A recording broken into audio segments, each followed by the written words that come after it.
I have 5:30, so I am going to call the meeting to order. Are we being recorded, or is the recorder on? Okay, great. All right, so this is the Minnetrista City Council work session for August 2nd, and it's 5:30. I'm going to call the meeting to order.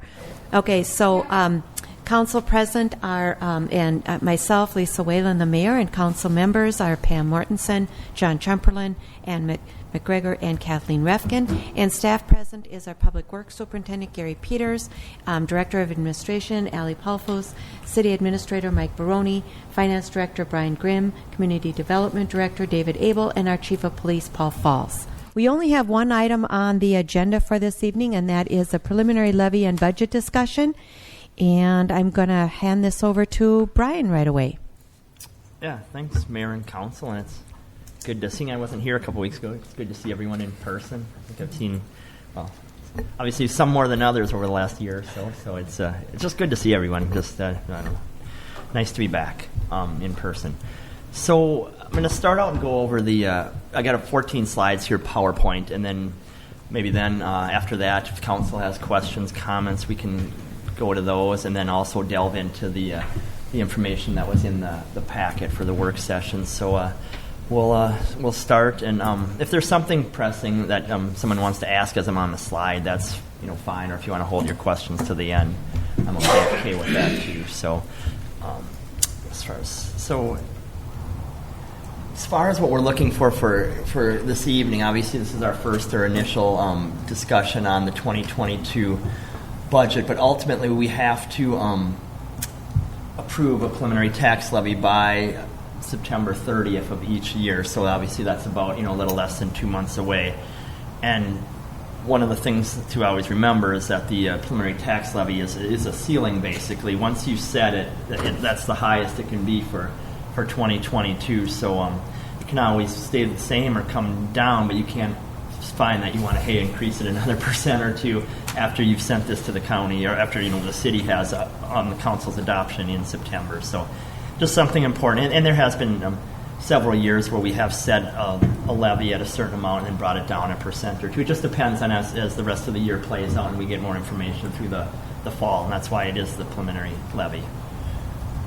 So we're going to meet tonight, and then obviously we'll probably, or at least potentially, have some follow-up at the next work session on August 16th, and then hopefully we'd be able to, at one of our regular council meetings in September, or at either the September 7th or the September 20th meeting, adopt that preliminary levy to meet that statutory required deadline.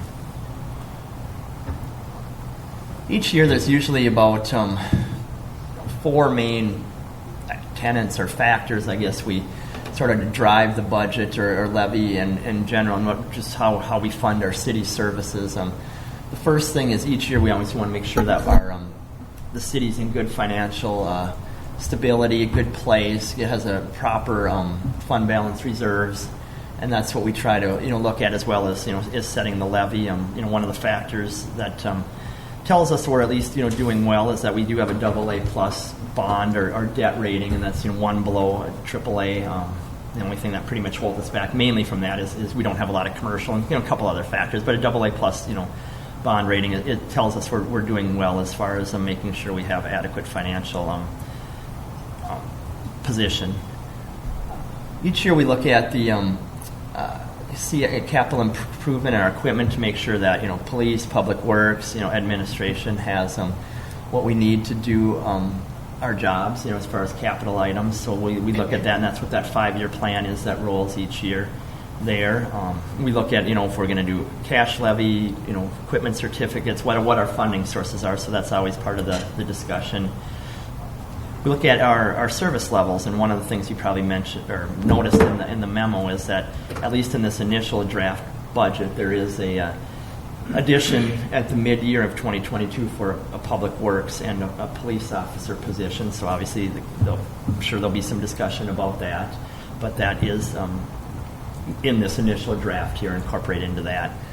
And then lastly, obviously one of the biggest things probably in the last 8 to 10 years has been the financial, the pavement management plan and the roads, and just going from levying zero additional dollars to, in this draft, you'll see it's the $825,000 for roads, and that's helped a lot make some headway in the roads department, as well as using our state aid funds and other sources that we have available. So this is summarizing the. You probably saw in the packet the sheet that pulled everything together: the general fund levy, the debt levy, the road maintenance levy, and the CIP levy. The 4 different components that I guess we sort of just talked about on the one slide as far as what we look at each year. We see the biggest part of our levy is our general fund levy that funds police, streets, the planning department, building inspections, all those general fund activities. The second part of the levy is the debt levy there. So that's actually going down a little bit because we have some equipment certificates dropping off and some net effects there. So that's actually trending down as we pay off some of those. But it also has our police and our public works garage. So there's the debt for that. There's debt for street projects we bonded for. So that's what makes up the debt fund levy of that, just shy of $750,000 there. Road maintenance levy. Whoops, I wanted to hit the. Let me go back here. Sorry, I wanted to hit the button. The road maintenance levy. That's one that's, you can see the trend there. It was at 475, 600, 725, 825. That makes a big difference to be able to have some additional dollars for the roads there. So we're proposing to up that by, and that's been our financial management plan, to up that by $100,000. And then lastly, the capital improvement plan, or equipment plan. You can see in 19 we were at 0, and we've been trying to bump that up to get away from having to issue equipment certificates. So that's been, we used to levy about several years ago, probably back in 2000, probably almost 8-10 years ago, about $300,000 there, because that sort of was able to usually fund our equipment for the police, public works, technology, and just with some of the things that happened for balancing the levy and stuff that went away, and now hopefully we're able to increase to get back to more of a cash basis for equipment versus needing to do equipment certificates. So you can see when you add that all together, it comes. Well, Brian, just one comment on that. The reason we used to do cash for CIP was, one, we didn't have a huge amount for roads. Correct, yeah. But the other reason was interest rates were a lot higher. And then when the interest rates got to be so lucrative, so good, in the 2%, it seemed more, it made more sense to use equipment certificates versus the cash. So just that was some of the thought process. Correct, yeah. To be able, the interest rates were low enough, it made sense to do those equipment certificates versus 2% versus a 3, 4, 5% interest rate, and also trying to keep our levy at a decent amount, just the overall package. So you can see when you add those 4 components together, you get a proposed gross levy of about $5.32 million there. And then the fiscal disparities to some dollars, ultimately it comes down to, we don't have a lot of commercial in the city. It's like I think it's a 7-9 county metro area program where the cities that have more commercial, it's sort of a reallocation of dollars. So it comes from that pool. So we actually get a credit back where our net levy actually ends up, that gets to our taxpayers, ends up being that $5.16 million. So, and this is an estimate. I use that one. The county doesn't have the current year's available, but I used about a 5% increase based, and you can see it's actually jumped from pretty substantially the last few years as a credit back. Is it based on your population? No, it's more based on a pool of commercial value of property and how much you have compared to others in metro area communities. And so we actually, that's probably one of the few things we, win on for funding, is that we don't have a lot of commercial. I think it's to try to help, obviously, offset that component, for our tax base. So ultimately, the net levy would be that dollar amount there, which I think I quantified as a percentage in the packet, was about 4.45%, just under 4.5%, that total net levy there. Do you want to take questions up till now, or do you want to do the whole thing first? That's fine if anyone's got questions on the first few slides here. Any questions yet?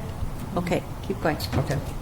So then next is trying to just tie in a few major factors we look at. Obviously, the tax levy, and then our general fund reserves and what we sort of use versus the surplus we have, and then that percentage that we talk about a lot as far as comparing our fund balance in the general fund on hand to the next year's budgeted expenditures. And so you can see for 2017, 18, 19, we were spending down our fund balance a little bit. You can see the corresponding percentage was 60, 56, 54. Obviously, this we talked about at our audit and stuff. 579,000 of that, roughly was the CARES fund. So, otherwise, I think we're pretty good on our budgeted to actual revenues and expenditures. But that was something obviously none of us planned for, and but it did bump then our percentage up to about that 69%. Well, for our 2021 budget, we're planning on spending some of it down, and then the 2022 budget has two components. So the $270,000 was just pretty much the revenues versus expenditures for the draft for 2022 in the general fund. But then if you see the asterisk there, we had talked about at that initial fund balance discussion back in June about transferring dollars to the CIP fund, and when it pulled everything together, about $225,000 is what needs to go over to be able to fund next year's with that $150,000 levy to pay for what was in the 2022 amount in that 5-year plan that was attached in the packet. So that if we wouldn't have that, this number would be like, I think it's like 57 or 56. But when you bring it down, you use this, it comes down to that 51, which is still that 6 months of reserve, or right about at just over 50%. So. I personally thought that was an okay place to be, or whatever, as far as an initial start with our budget or whatever. So I don't know if anyone has any questions there. One question, Brian. Are we still on line to spend down $217,000? Or are we tracking that direction? Yeah, this year's been pretty normal. Even when I know I wasn't there for the second quarter financial update. I know Mike probably gave exquisite. He gave a brilliant update, I'm sure.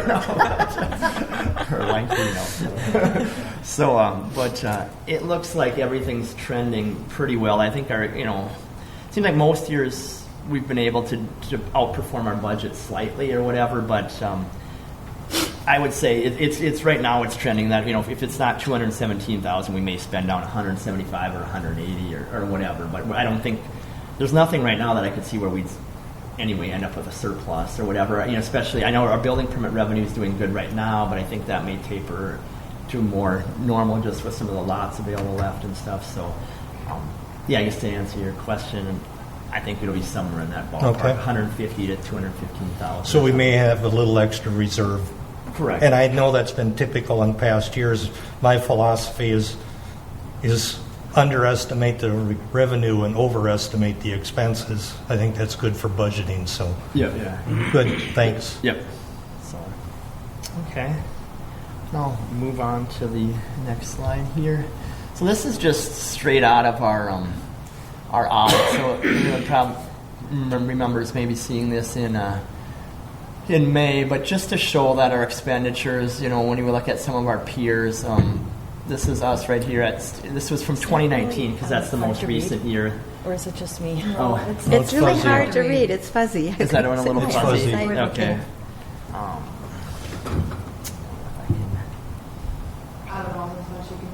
Okay. Yeah. All right. I'll send out this. I'll email out I can email out the PowerPoint to everyone later tonight or tomorrow morning. But okay.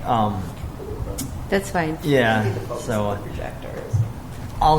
but basically the long and short of this is our expenditures per capita was about $667 for 2019, and see Orono was $946, Medina $714, Mound $632. So Shorewood $599. So we're right within our peers as far as what we're spending on what's current type expenditures, that's your general fund. It's some of your equipment needs and stuff. It pretty much takes out some of the more infrastructure, I guess the bigger, the roads and that type of thing, because that's obviously can fluctuate more from year to year. So that's all I just wanted to show there. And I think by maybe copying it from the auditor's PowerPoint, it got a little small there. So this is hopefully a little better as far as being able to read this. But so everyone I think always wants to know how is the documents that were in the packet and the first several slides I talked about here, how is it going to affect them individually, at least on average, because obviously people's properties are everywhere in between 350, 570, 50,000 below, above. So, but at least it gives a few different examples here as far as what it would look at based on making some assumptions based on what we know from the county and what we've prepared today for council. So the 4% valuation, and I think I noted it in the memo, so that's sort of the average, from the information we're getting from the county, that's sort of going to be the average increase from your value for last year's tax purposes, but versus this year's value for next year's tax purposes. And that's where basically here the 350,000 to the 364 is 4%. Same with the 500 to the 520. So it's just basically making the assumptions that your current property or each individual's property in Minnetrista, obviously some are going to be 3% increase, some are going to be 5%, some may even stay flat. So sometimes, or some even if it's a lakeshore property and they needed to make some adjustments in a certain area, it might be at 10%. But we can only do what certain averages and whatever, because there's always going to be outliers. So if you take that and then if you use the levy increase of the 4.45% and then factor in basically of our tax market value that went up and ultimately the tax capacity, about 3.3% was growth when I used Kevin Wynn in the county's numbers. So I guess when you look at it, a levy increase of 4.4%, about 3/4 of that would be eaten up by growth. The 3.3%. So a percent or more or a little over percent would basically be what would be on average spread to existing property owners. So and I think the table here shows that. So if you basically just do the calculation, so what happens is when you plug in the levy and take it by the market value, you get the tax rate. We try not to focus on the tax rate a lot because a lot of that it's basically values go up, the tax rate can go down, values go down, all of a sudden the tax rate goes up. So we look at more like taxes per capita, and that's a better indicator, I think. But the tax rate's what's used to get everyone's individual taxes. So and I think I mentioned in the memo, the tax rate would be going down again this year based on values growing at a higher rate than the levy. It's 7% valuation increase. The levy per this run is 4.5%. Basically. So ultimately, when you plug in the 2021 tax and then what the 2022 proposed to be, you can see. And I should add, I think this questions came up before. That $8 is an annual difference. It's not, and you can see there. I guess those are annual amounts also. This property would be $837, $1208, and $1955 respectively. So I don't know. Anyone have any questions as far as how that calculation works? It's basically a lot of different numbers or whatever. That was a good explanation. But no, so it's good. Okay, thank you. Similar to that other slide, I know it's a little small again, but this is just, instead of looking at expenditures per capita, this is taxes per capita using that 2019 data. And we were basically about $561 in Minnetrista, Orono $674, Medina $581, Mound real similar to us $568, Spring Park $587. So just to show again that our taxes per capita fall in line pretty much, or if anything, are maybe a little bit on the lower end when we're looking at a few of our peers or neighbors. So, take it for, I guess, what it's worth. But I think it gives some context as far as that a lot of our probably lake area communities have some of the similar services, some of the similar challenges that we're doing, and I think our taxes are right in line with a lot of our peers, so our neighbors at least, or what I would call pretty good comparables. So.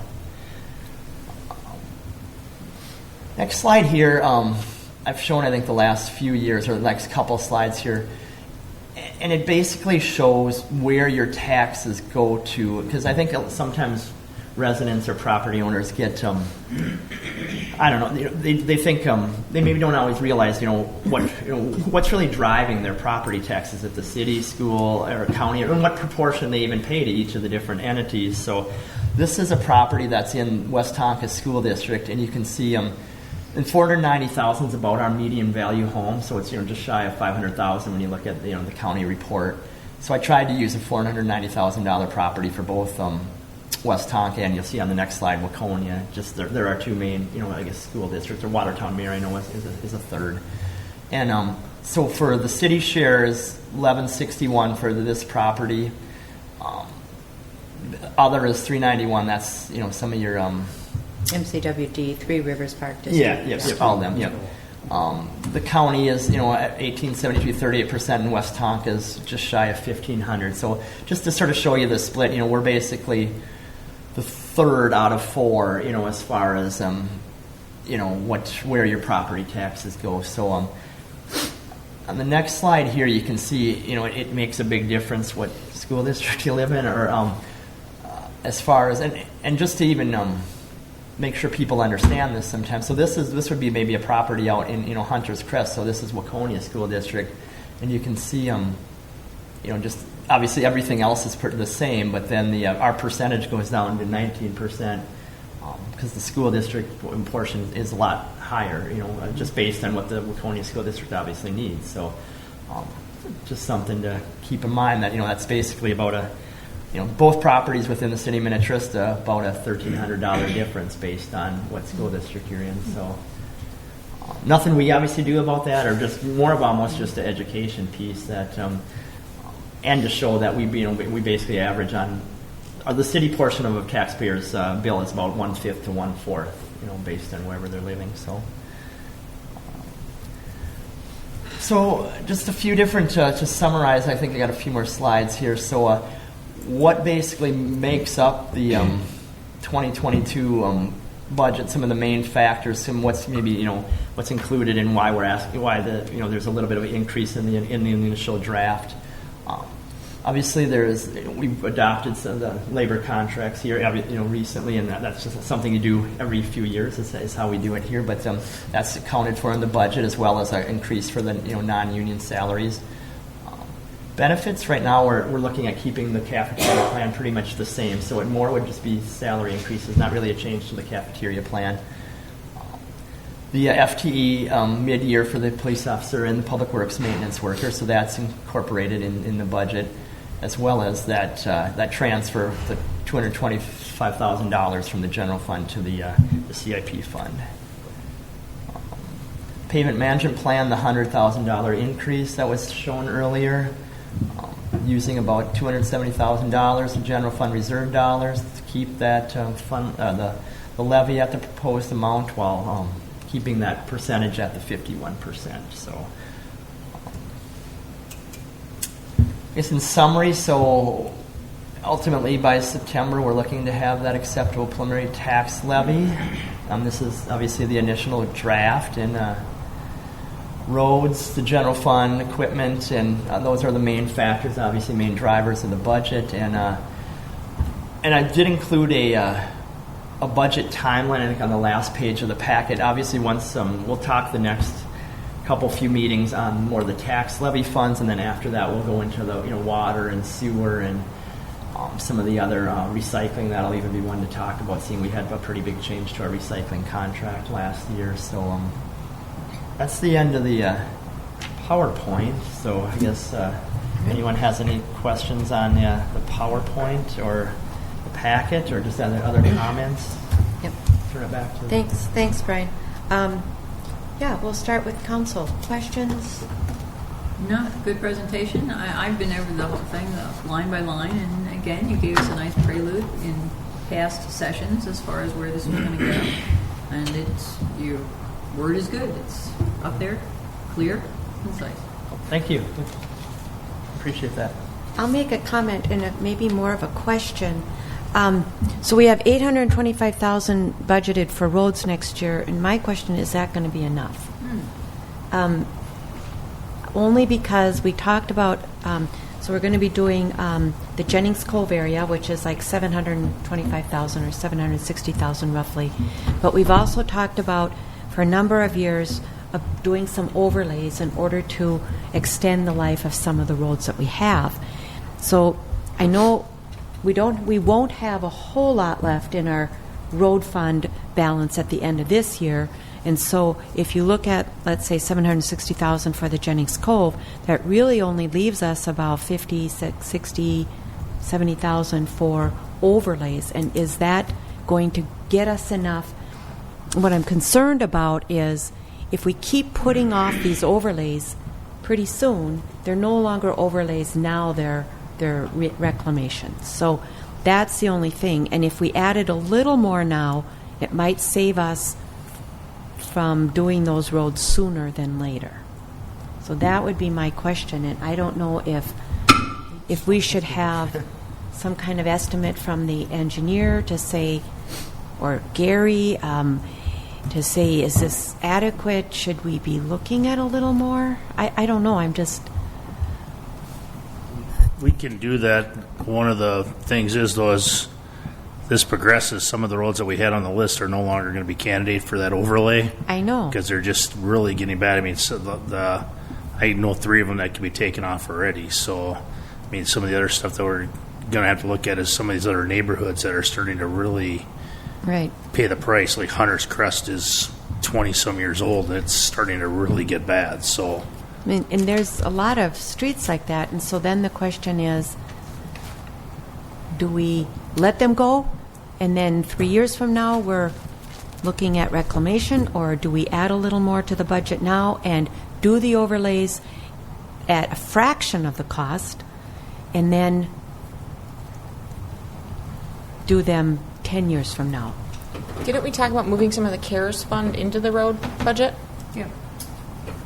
I think a couple of meetings ago, I don't know if it was the last one or the one before when we were still virtual, I think it was brought up to divide up that $225,000 into different pots, and we certainly could, as we go through our budget process here, look at that. So that's true from that regard. I think ultimately it would probably, right now on the one slide, we're bringing it down to about 51%. If we allocated more to roads, is everyone comfortable if it's at 50 or 49, depending on how much more we'd want to add. We did talk about, it's a fund balance, and I more kept that off to the side for now, just based on, I wanted to get the council's reaction as far as what's sort of a good percentage. The other comment that I'd make, and really we won't know until November, is we should be getting some more of those prepaid, based on past history, some property owners could be paying off their special assessments early based on the ones that obviously we're doing this year. So that could be, 7,000, 9,000 based on whether it's Hardscrabble or Loring or Minneapolis. And we won't really know until more November how many of those. We've gotten a few of those to trickle in so far. But what if and so interest rates are still really good. So what if we didn't pay cash for equipment in 22, but did another equipment certificate, transferring some of those, so still increasing the CIP sum, but also increasing the road sum. So we wouldn't have to go beyond the 4.4 or whatever that, but yet we would still be putting more money into the road fund, a little bit more. Well, but you don't know what interest rates will be next year. It'll probably still be pretty close. We've had a pretty good run of fairly low interest rates for a number of years. I guess you're right. Obviously, it could go up, but we don't know. But I think just the last number of years has been pretty darn good. Yeah. So, Do we need as much money in the other funds that we have? Can we take some money from those funds? as far as So we can't from the park dedication fund. Okay. Because that's by law has to be used for parks. Okay. You can borrow from other funds, yeah. but you'd have to again pay it back. Interest. Okay. And you put a little interest on it Interest as in that well, too. right? I think so. I think you're kind of obligated. I think you can't just go poach it. I think you're, as Mayor and Councilmember Shumperlin said, you can borrow it probably with some interest, but you're paying yourself back. So I guess the one question I was going to ask, I do know we have WSB doing our pavement management analysis this year. So, some of the roads Gary's talking about obviously are just from him working in the field and seeing them, but I think it'll be good to see that data And that'll still happen yet. I think it was August. I saw Allison go by, almost hollered and said, come on in. But we can ask her certainly at the regular meeting. But I think that's what we're supposed to get that pavement management back. Do you recall? July, August, September? It should be coming. I mean, we've did the walkthrough on the streets already, so Yeah. that's done. So it's going to be just their analysis part. Yeah, they're just so putting the stuff it- together for Yeah, us. it should be. You think? I mean, that's going to be the best information we have as far as what condition we are, and could answer a lot of the questions you were talking about, Mayor, like, And then before the they get extra- too far away. Right, from being right. replaced. The extra money that we have, the 400 and some thousand, and then we're going to get another 400 and some thousand. What about that money? 130,000. That can only be used for broadband. And right now, it's infrastructure such as water and sewer, Sewer utilities. and then utilities and broadband. You can't use it for roads. Now, whether that changes, we don't know. But, theoretically, you could do an offset within city budgets. You could say, if we were going to do a utility project, instead of using general fund money, you would use the ARP money, and then whatever money you save, you could maybe funnel to road. That's our own. You That's can our own make money. transfers. I think legally. I mean, it's not probably the pure fund accounting, but I think you Right. can make transfers from water fund and sewer fund to the the general fund, or ultimately an equipment fund. Right. It's technically you can, but I mean, is it the best way Probably not, but- to do it? Because especially we know we have probably a lot of water needs and sewer Yes. needs already. So are you just more exacerbating that situation down the road or whatever? Mm-hmm. So, ultimately, I guess in some ways it's if you can almost look at it, probably every $50,000 of dollars would bring the general fund down another percent. So it's a would you want to allocate 100,000 for roads and feel like the general fund's at 49% then projected? I mean, is that an okay way to look at it? Versus, 'cause if you get too low on an equipment certificate, if you're only doing a 225,000, it's almost, unless you have something to tack it on to, it's hardly worth going out because there is some debt issuance costs and stuff. So then that would be one thing to consider also, I guess. Right. So. Yeah, I know in the past for equipment certificates, we haven't really done less than like 300,000. Yeah. And if we can, tie it into other things. Yeah, but- like 2021, we tied into the water tower funding or whatever. Right. So, Right. as an example. So, Well, I'd really like to see the list to see how many dollars are we talking about. Is it 100,000? Is it 500,000? And then I think then we can determine where to move money or not to move, whatever. Yeah. And I think the list will be the key to the answer. The roads? Agree. Yeah. Can we have that in 2 weeks by the next meeting? For the overlays, or Right, Yeah. just kind of to get the ballpark of what if. I think so. We've got enough information for this year's numbers. We can incorporate, put a small percentage increase for next year, and even for this rest, I should say a little bit more for this year because companies are filling up. So I think you're going to have a little bit more, a little bit more padding for them, shall I say, to fill in their schedule. But yeah, I think we can do something. Okay. Great. I think that would be good to have. And then my only other question was, there was a line item and it had $0, and it was for the future fire.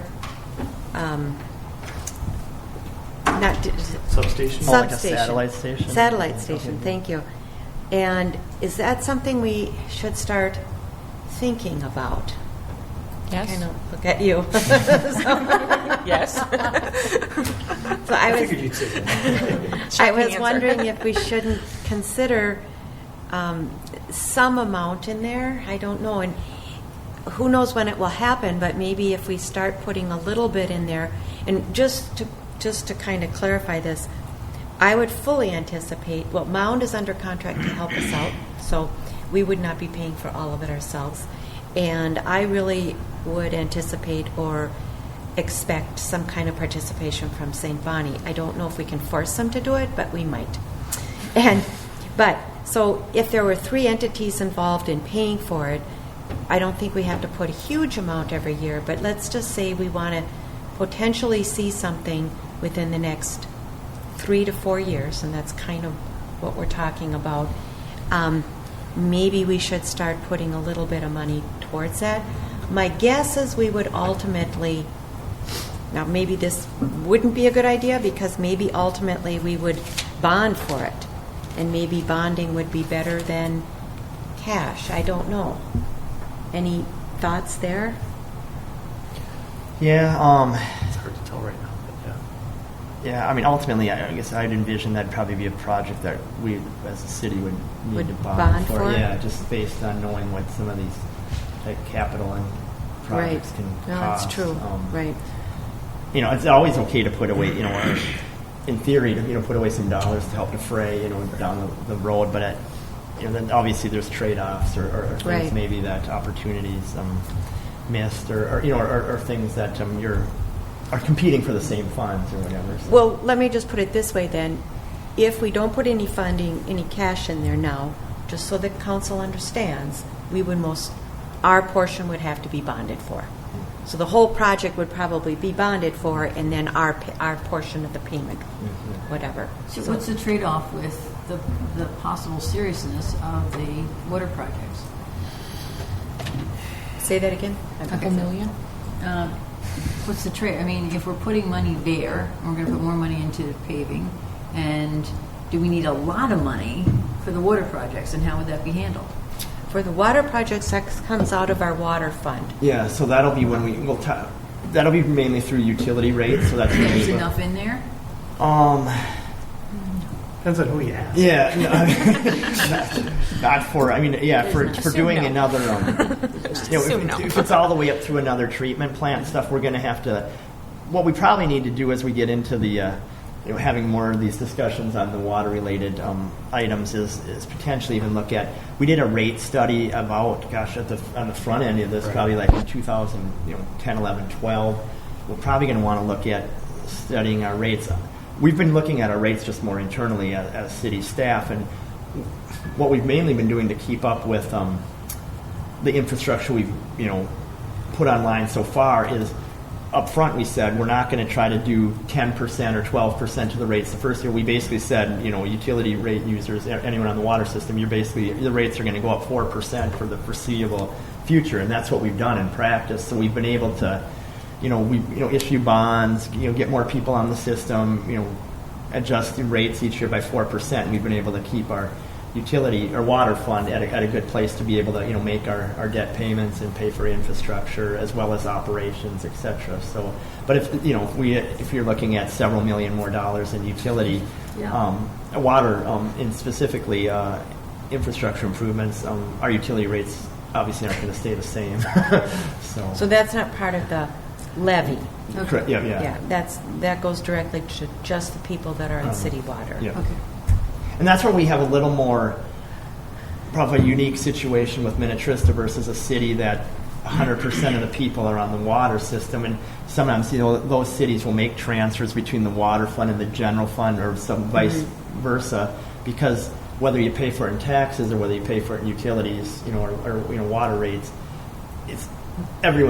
those same people are paying, but here you can't say that because you have people in the north end of the city or other pockets, if they're in Wells or wherever, they're like, I don't want to pay for the water, and obviously it makes sense because they're not on the city's water system. So that's obviously where we've been real diligent about pretty much saying the utility rates are paying for utility projects, water specifically, is because it's came up even as far as they don't want taxpayer dollars, the people that aren't on the water system paying for water projects or water in general. It was So pretty clear when we were doing these water projects. Yeah. So.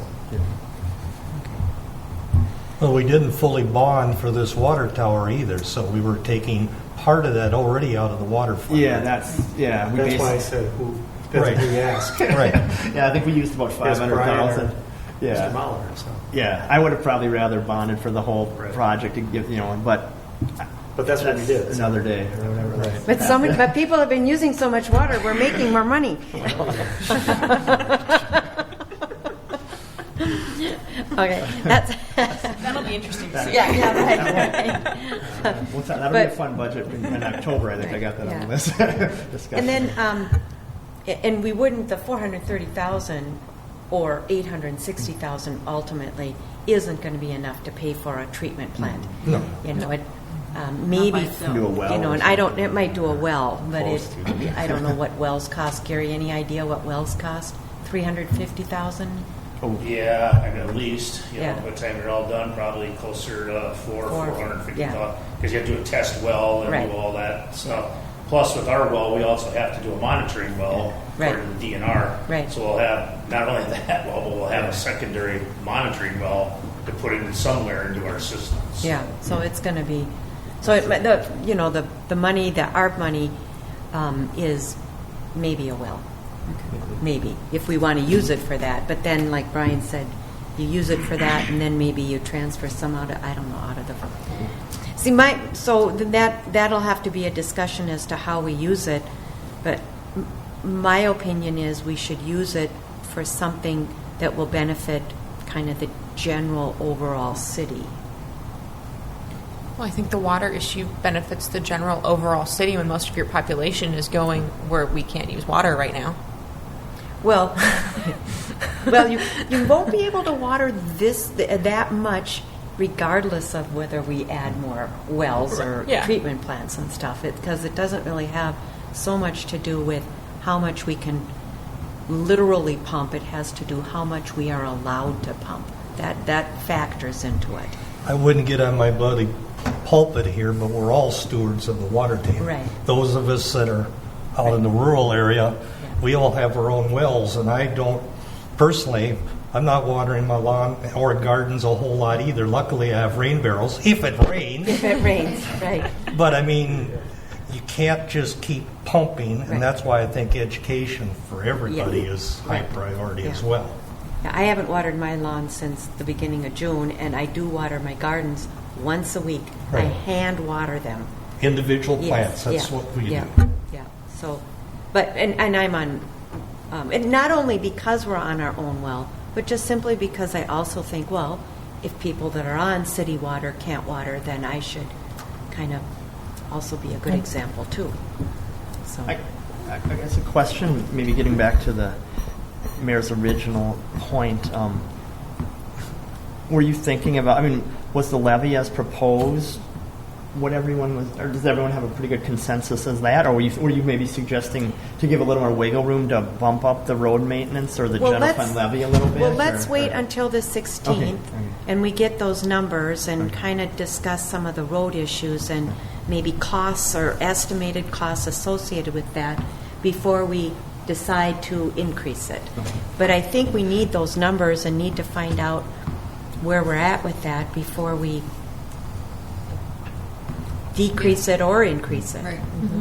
I think that's, in my opinion, I think that's the only thing that really would need adjustments at this point. I think I'm good, and I know from talking with Gary and the police and knowing how we're adding more homes and all of that, we're going to need the public works and the police staff. We're going to need that. So I'm fine with that. Are we good adding? Yeah.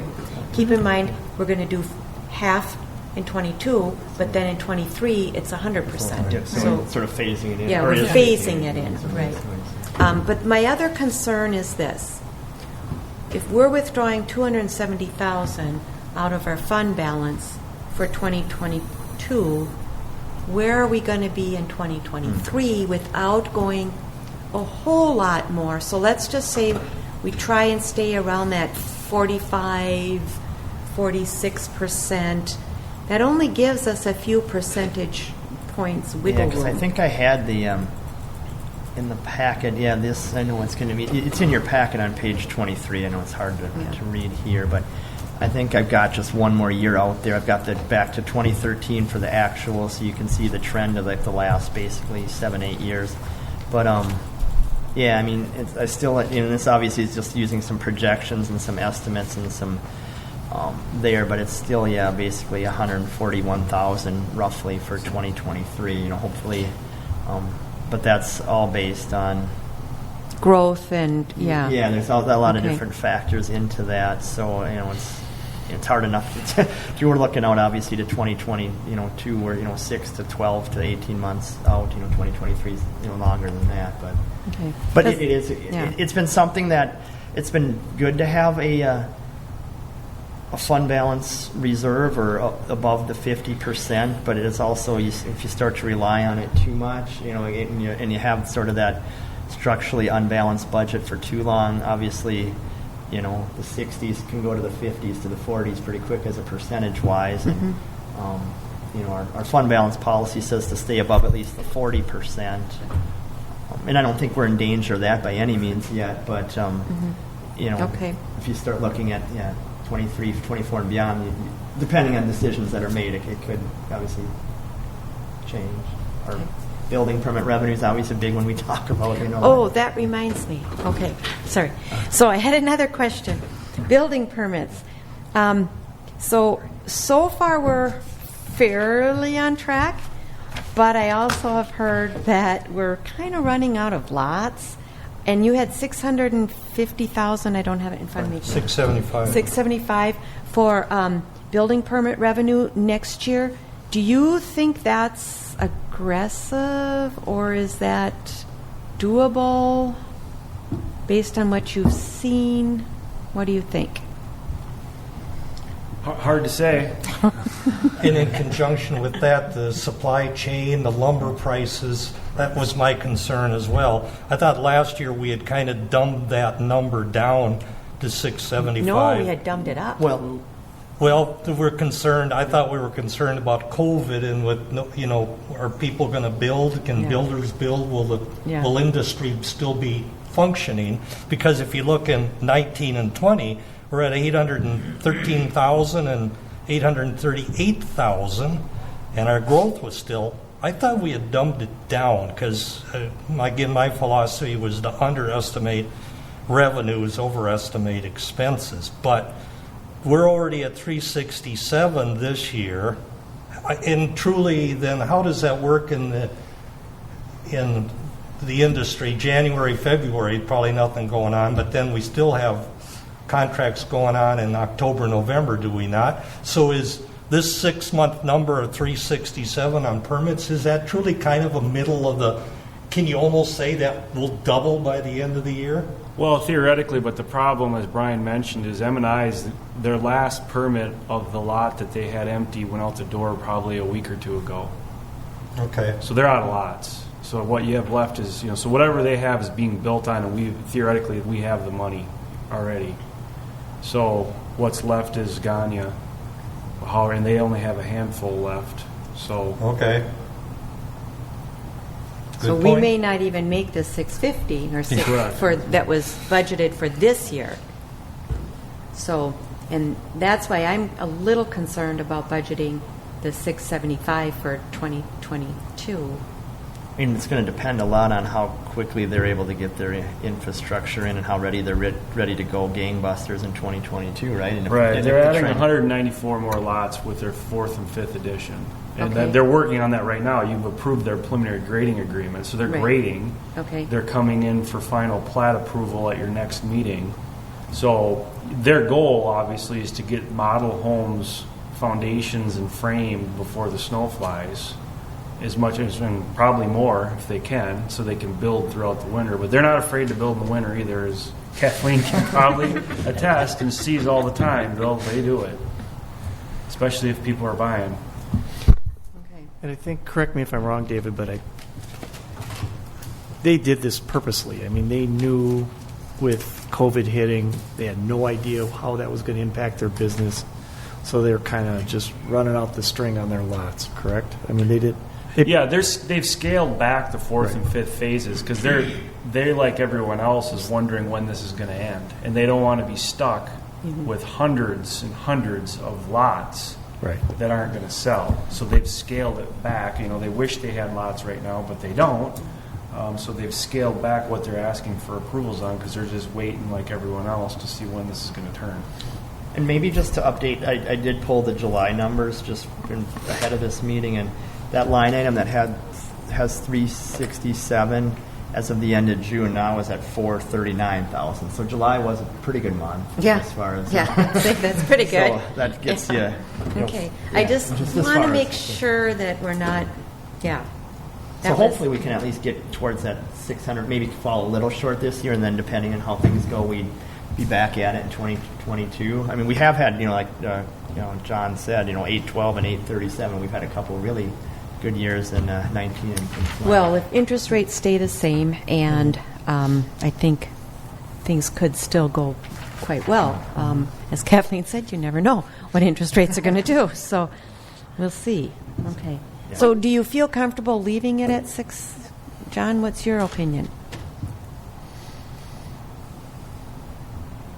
I'm sure Brian has taken discussion with staff, and if they think that, I think we'll go past it this year. I think that's the consensus. So leaving it at 675, I guess, I don't see, what would you drop it if you want to drop it? 25,000, 50,000? Well, that's not going to make a difference. That's, really, no. because some years we've gone over, if we go under a couple, and then, we look at the 3 to 5 year trend as well as current conditions. So, if we were doing this budget a few years ago, we were starting to get to the 600-700, we were only budgeting 400 or 500 because that's where we were at. So it's always a little bit of a lagging indicator, I guess, just based on you don't want to be that one that's trying to predict the moon or whatever.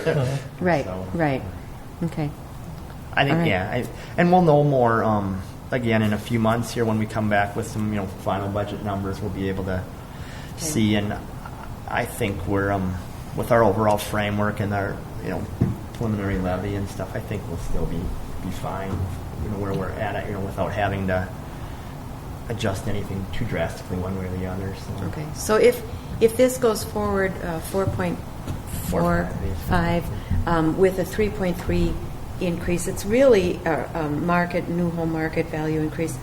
It's really like a 1.25% increase overall, which is, I think, quite good. So that's why I'm thinking if we do need a little more for roads,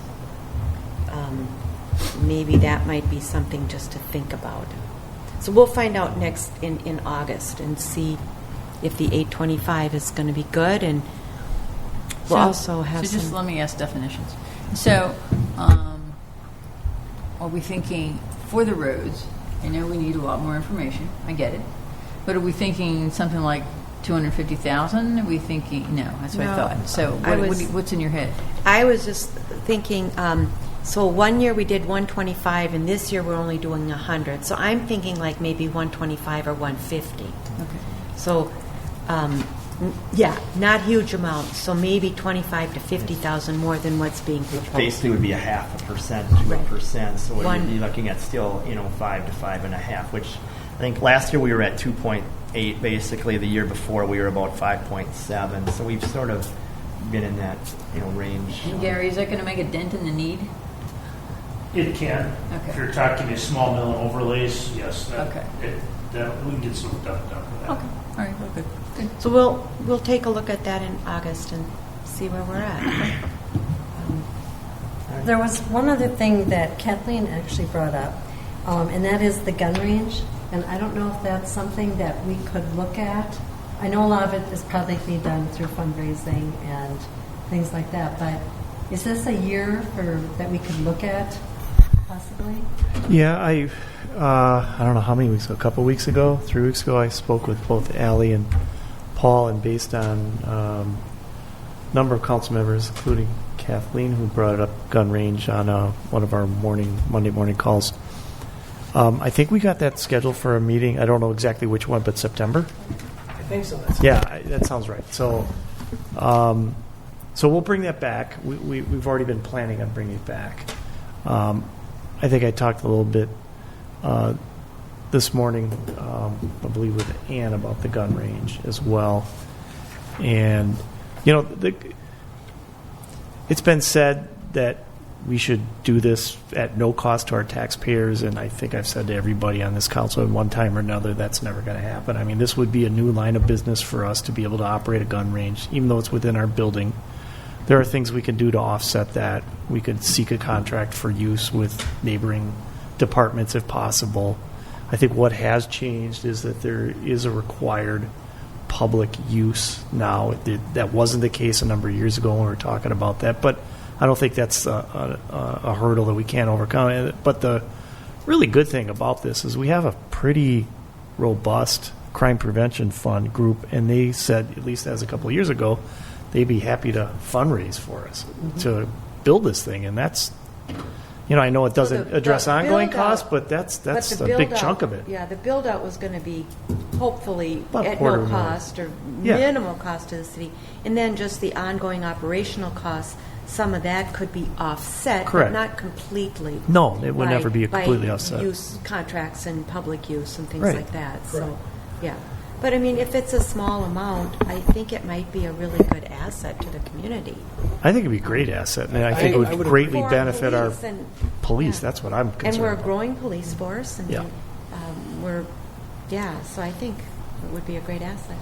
Right. Unlike all the cities around us, Minnetrista is growing faster and has more potential to grow than any of the other cities. So Right. we're different from everyone else just in that alone. So Right. I know we already have verbal commitments from at least one larger agency that would be very willing to partner to be able to use it in exchange for paying for a good portion of the ongoing costs, which would be the bigger concern. Right. It's not a huge number, but that's going to be there forever. But if we can get them to commit to paying part of that, the cost to our city would be minimal. There's going to be costs involved with staffing it. That could be offset by cops being over here to help run when there's public here and that kind of thing. So Right, and this classes, wouldn't be whatever. a stock and barrel type of public use. It would be very limited Yeah. and targeted public use, so they could certainly use it. But I think that would be something we could accommodate. Yep.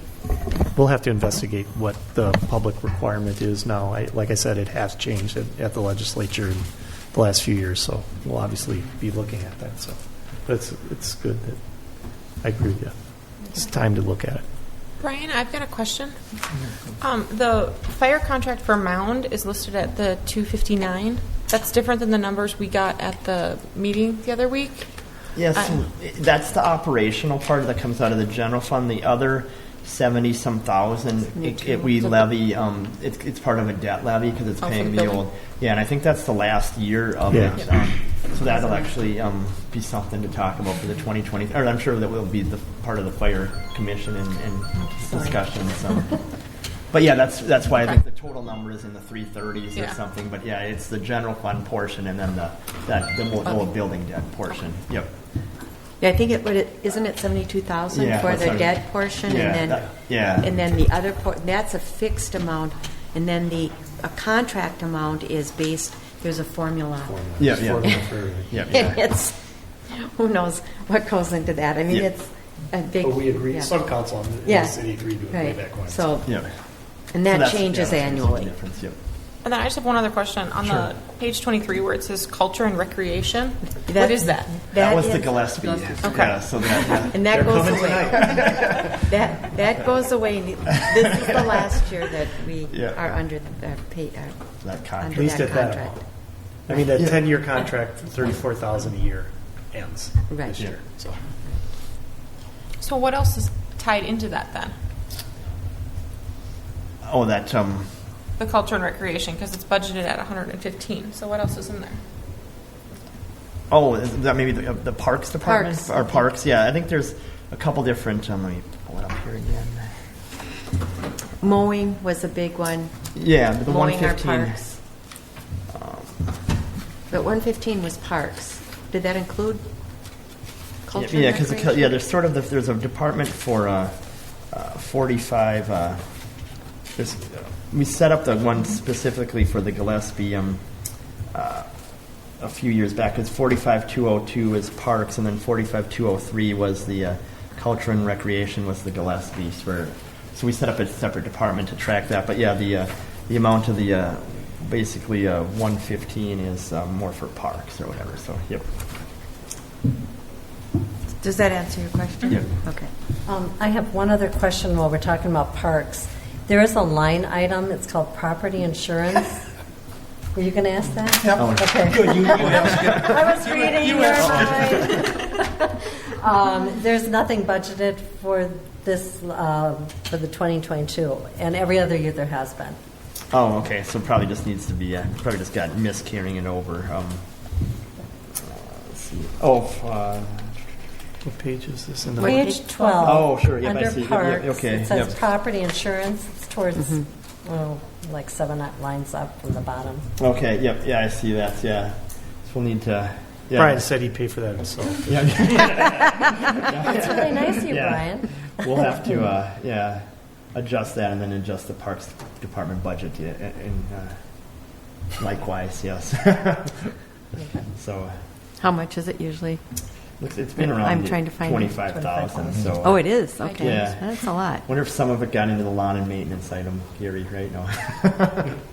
So. it Is could have that been- just for parks? Or does that fall under our liability? Well, I mean, that should be just the portion that's, a lot for all the different parks and allocated property for in the parks? open and stuff Yeah. or whatever, so. Okay. Yeah. Because we allocate that out, so.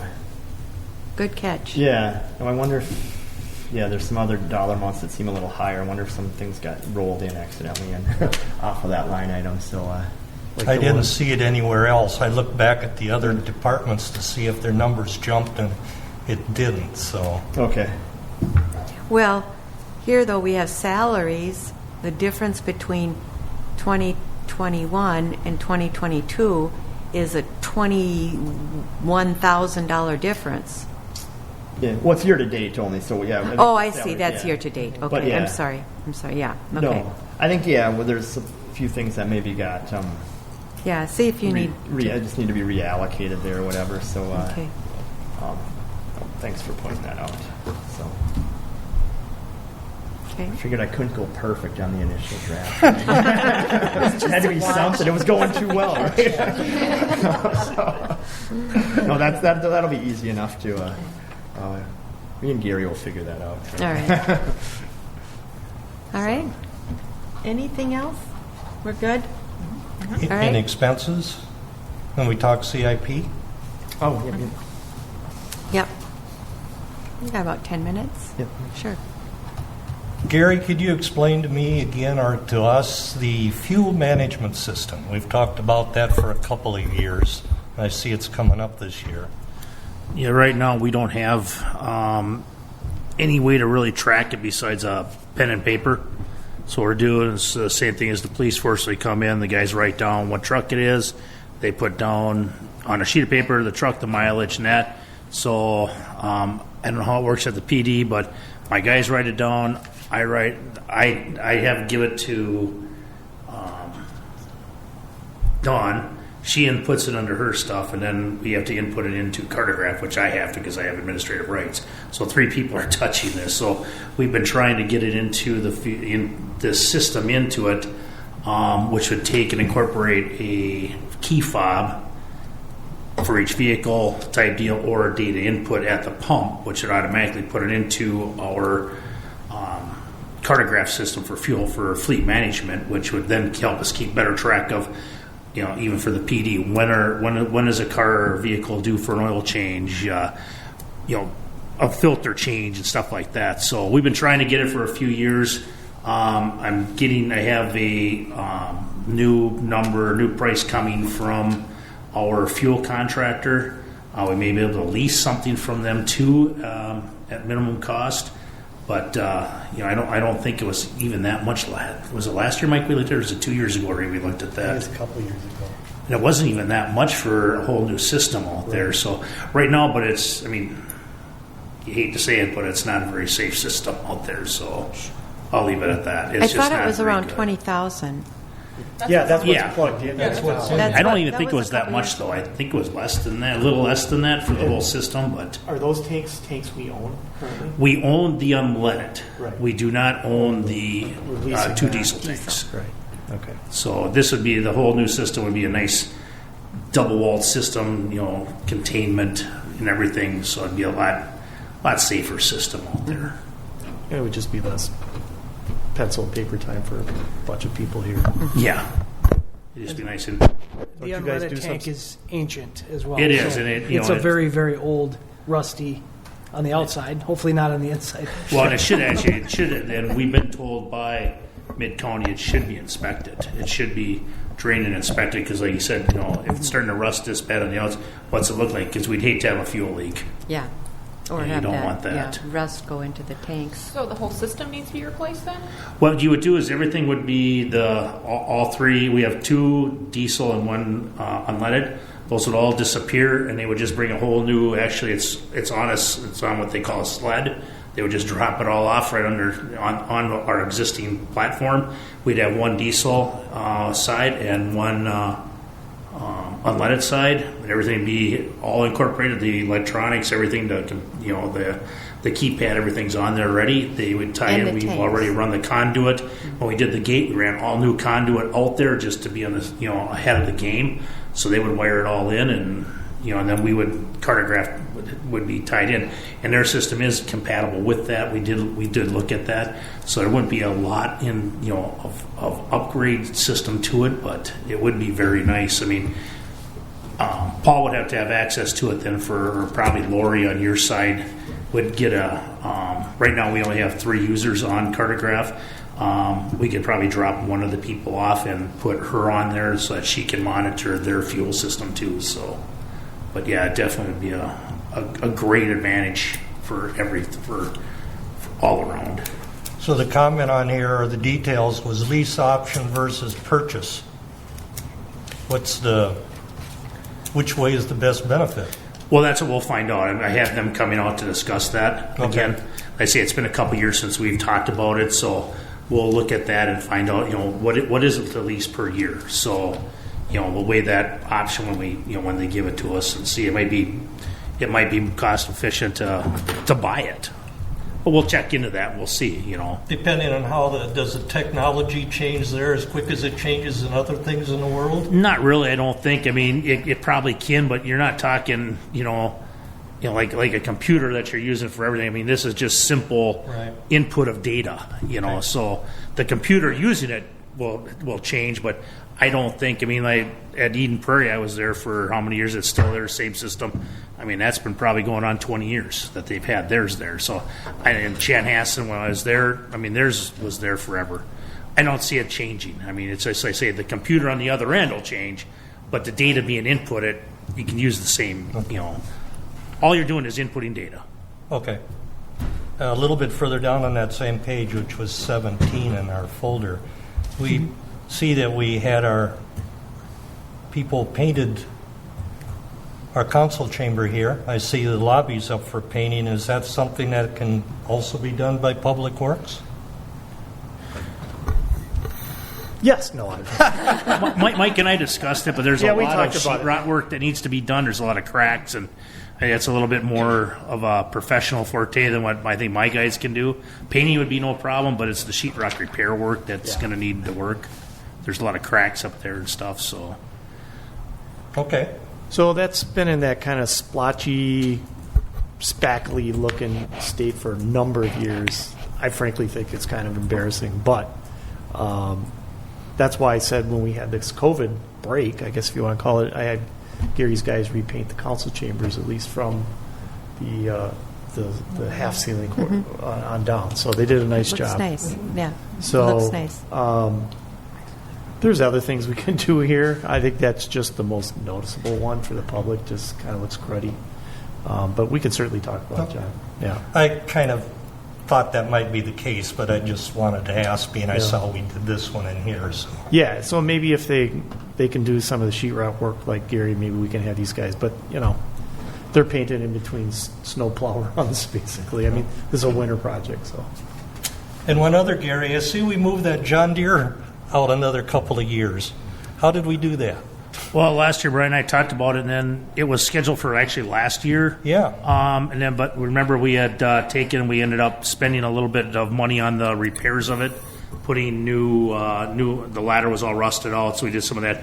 We did some of the work too. The hydraulic system that was leaking, we replaced a few of the hoses that were in major need, just to kind of limp us through. Looking at it though, Randy and I think we can probably get another year out of it, so we're just going to kind of move it out another year to try to squeeze out as much life out of it as we can. I think we're pushing 5,600 hours on it now. Yeah. Yeah, it's getting there, but I mean, we're trying to get as most bang out of our buck for it as we can. So. Appreciate it. That's a big ticket item. So It is. It's very large, and it's just one of those things. Like I say, Brian, I discussed it, and to overhaul it was not worth it. I mean, it was over 2/3 the cost of a new one, so it just doesn't pay to do that. So, what did we spend last year, Brian? Was it like 30,000, 20, 25, somewhere in that range to get it serviceable, to get it to where we at? So, I mean, I think we'll be fine for another year. We can push it out another year. Okay. Thank you. That's all I had there. Is that the loader? Yes.